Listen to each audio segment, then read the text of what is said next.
Uhura makes a final return to Star Trek with a heartbreaking reunion we didn't know we needed. Few names in Star Trek history carry as much weight as Naoto Uhura.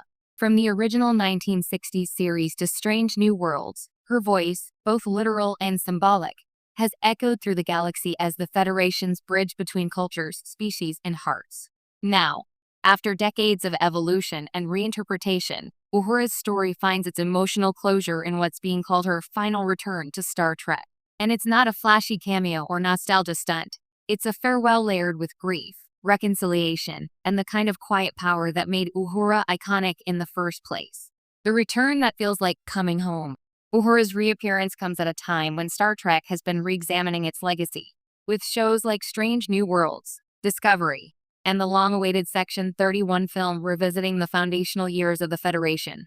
It was only a matter of time before the franchise gave its communications officer a proper send-off. But instead of a resurrection or multiverse trick, this return is deeply personal, set in a future where the galaxy has changed, but the echoes of the Enterprise still linger.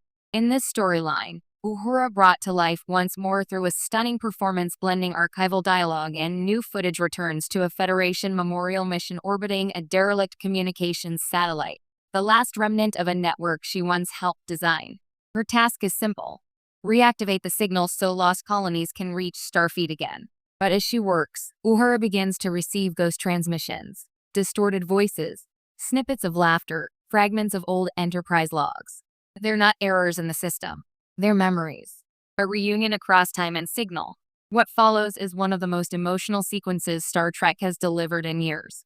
Through the reactivation of the signal, Uhura finds herself reconnecting with her past crewmates, not physically, but through the remnants of their recorded voices. Kirk's charm, Spock's logic, Bones' sarcasm, even Scotty's unmistakable brogue.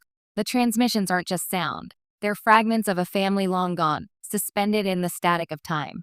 The moment that breaks everyone's heart, however, comes when Uhura hears Spock. His calm, measured tone cuts through the distortion. "Lieutenant, your clarity in communication remains unmatched. I trust you will continue to bridge what others cannot." It's a line from decades ago, replayed in the ghostly hum of the satellite. But in context, it feels like Spock is speaking directly to her now, reminding her, and us, that Uhura's legacy has always been about connection. In that instant, her composure breaks. For a character who spent her life giving others a voice, it's a rare moment of silence that says everything. A farewell rooted in legacy. Star Trek has never been shy about goodbyes. From Spock's "I have been and always shall be your friend" to Picard's quiet poker game with his crew, the franchise knows how to close a chapter with grace. Uhura's final moment follows in that tradition. But with a twist, it isn't about ending her story. It's about reminding us how it began. Before her mission ends, Uhura transmits one final message through the reactivated network. It's not addressed to Starfleet Command or any specific planet. It's a universal message of unity, a call to listen, to understand, and to keep reaching out. Her words echo through the cosmos, translated into hundreds of alien languages. It's a broadcast that will outlive her, a fitting tribute to a woman whose entire life was built around the power of communication. As the transmission fades, we see Uhura gazing out at the stars, not in sorrow, but in gratitude.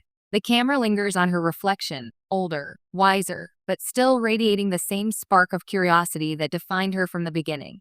When the credits roll, there's no grand explosion or temporal twist, just the hum of the old Enterprise's engines and the faintest whisper of hailing frequencies open. Why this goodbye matters more than ever. In an era where franchise storytelling often leans on spectacle, Uhura's final story is a quiet rebellion. It's a reminder that Star Trek's soul has always belonged to its human moments. The small gestures of empathy, the courage to listen when others speak. Uhura's farewell is a masterclass in restraint, using sound and silence instead of visual bombast to evoke emotion. It also serves as a full-circle moment for the franchise's legacy of representation.